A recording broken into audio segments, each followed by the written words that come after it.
इस शदीद सर्दी की लहर में हम इससे बचने के लिए आज एनर्जी बूस्टर बनाने जा रहे हैं, जिसे मैं अपनी ज़ुबान में एनर्जी बॉम्ब कहती हूँ। तो ये एनर्जी बॉम्ब क्यों है, चलिए देखते हैं।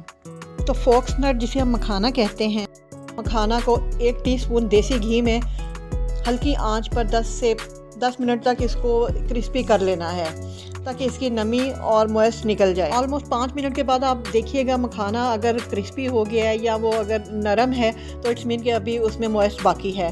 तो आपने फिर 7 मिनट बाद, यानी कि 5 के बाद 2 मिनट और उसके बाद आपने फिर इसको चेक करना है, तो ये तकरीबन क्रिस्पी होने के नज़दीक होगा। इसको चेक करने का तरीका ये है कि मखाने को आप दबा के देखेंगे, अगर वो दब रहा है तो इट्स मीन अभी इसमें नमी मॉइस्ट बाकी है, और अगर वो क्रिस्पी होकर पाउडर फॉर्म में आ रहा है तो इट्स मीन कि उसकी नमी ख़त्म हो चुकी है। अब आपने अलसी या फ्लैक्स सीड 50 ग्राम, सफ़ेद तेल या सीसम सीड 50 ग्राम, इन दोनों को हल्की आंच पर एक साथ 1/2 टीस्पून देसी घी में उसी तरह रोस्ट कर लेना है कि इनके तड़कने की आवाज़ आने लगे।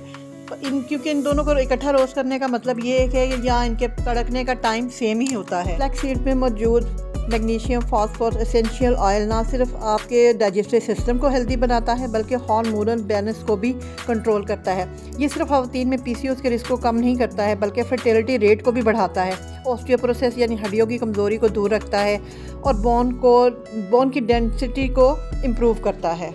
अब इसमें हम शामिल करेंगे जी किंग ऑफ स्पाइसेस यानी कि black pepper 1 teaspoon. 1 teaspoon black pepper का मिक्स करने का या शामिल करने का मकसद ये है कि ये आपके खानों को स्पाइसी हॉट फ्लेवर देता है और साथ साथ ये हाई एंटीऑक्सीडेंट भी है। तो इसकी इसी प्रॉपर्टी की वजह से आपकी पिन्नी आपको हज़म भी हो जाएगी और बड़ा अच्छा फ्लेवर देगी, तीखा सा।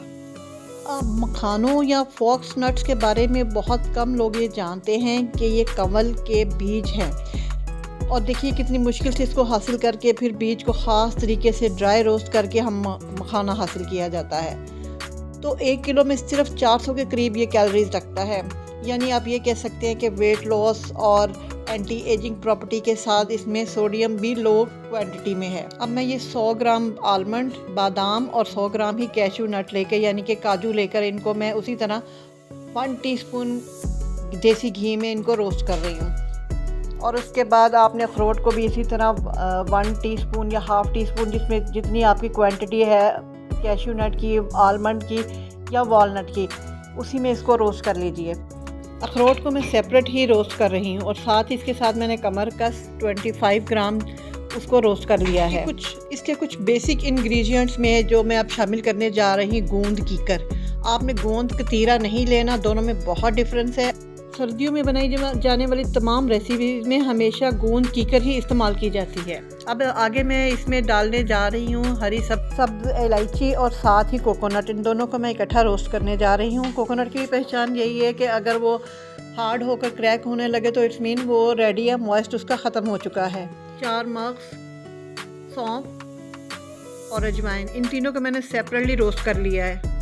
इसके तमाम इंग्रेडिएंट हमारे रेडी हो चुके हैं सिवाय एक इंग्रेडिएंट के, लेकिन सबसे अहम इंग्रेडिएंट जो मैं इस रेसिपी में ज़रूर यूज़ करती हूँ वो है ये पम्पकिन सीड्स, जिसमें हेयर फॉल और अगर आपकी टेस्ट की सेंस और स्मेल की सेंस डिक्रीज़ हो रही है तो इट्स मीन कि आप जिंक डेफिशिएंसी का शिकार है, जिसकी हमें 50 ग्राम पर डे ज़रूरत होती है। तो पम्पकिन सीड इस पूरी सलाहियत से माला माल हैं कि वो आपको जिंक की डेफिशिएंसी दूर कर सकें। और ये सारे इंग्रेडिएंट अब रेडी है। अब हमने इनको 1 बाय 1 इनके मॉइस्ट को ख़त्म करके नेक्स्ट स्टेप हमारा इनको ग्राइंड करना है। इनमें से कुछ इंग्रेडिएंट पाउडर फॉर्म में अच्छे लगते हैं जबकि कुछ आपको चंकी फॉर्म में ही अच्छे लगते हैं, और वो आपने इसको ग्राइंड करते वक्त ख्याल रखना है कि कौन सा इंग्रेडिएंट आपको चंकी फॉर्म में पसंद आएगा और कौन सा आपने इसको पाउडर फॉर्म में ही यूज़ करना है। तो चलिए 1 बाय 1 इनको रोस्ट करके इनके अब ग्राइंड करने की स्टेप की तरफ चलते हैं। मखाने को अगर आप अपनी ज़िंदगी में शामिल कर लेते हैं अपनी रूटीन लाइफ में, तो यकीन करें आपकी कैल्शियम की हड्डियों की सारी कमज़ोरियां जो है ना बिल्कुल 100% तक इसको फुल करने की सलाहियत रखता है। इसमें इतने रिच अमाउंट में कैल्शियम मौजूद होती है।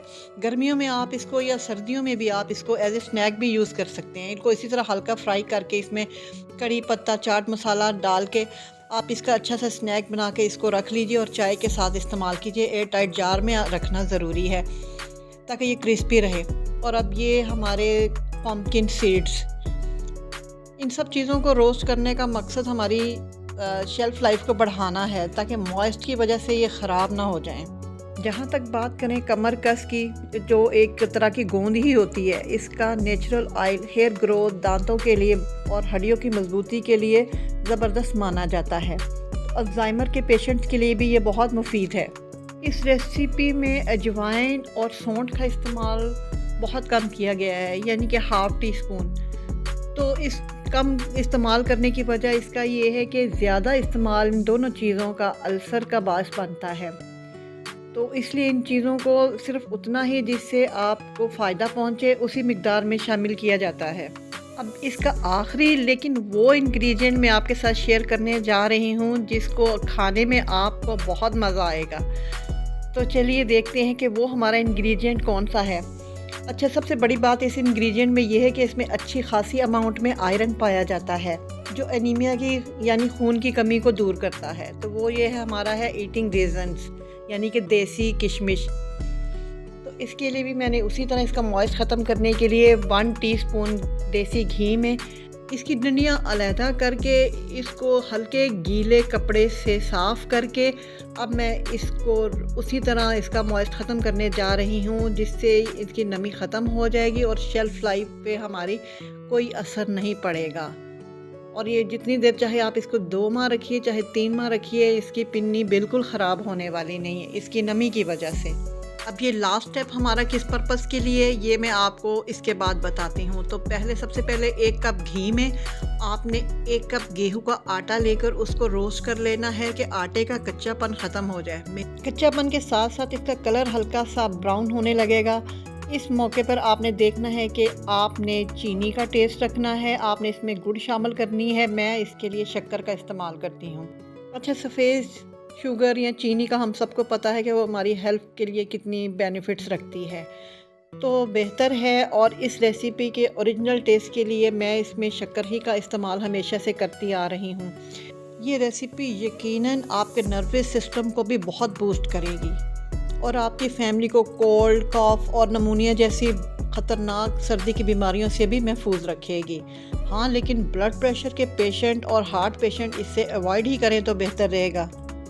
तो ये शक्कर डालने के बाद अब इसमें बाइंडिंग और इसका मीठा वो आपने अपने टेस्ट के अकॉर्डिंग रखना है। तीनों चीज़ें अच्छी तरह मिक्स हो जाएं तो आपने इसमें वो सारे इंग्रेडिएंट जो हमने रोस्ट करके ग्राइंड किया है उसमें शामिल कीजिए और अच्छी तरह मिक्स कर लीजिए कि शक्कर इसमें एब्जॉर्ब हो जाए।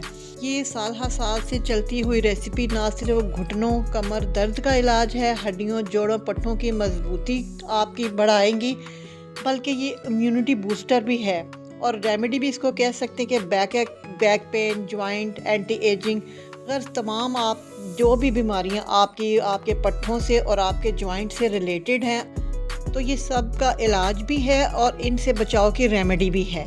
इन सब इंग्रेडिएंट्स की प्रॉपर्टीज़ को नज़र में रखते हुए 1 या 2 दरमियाने साइज़ की पिन्नियों से ज़्यादा इस्तेमाल ना कीजिएगा। मैं मिलती हूँ आपसे नेक्स्ट वीडियो में। खुदा हाफ़िज़।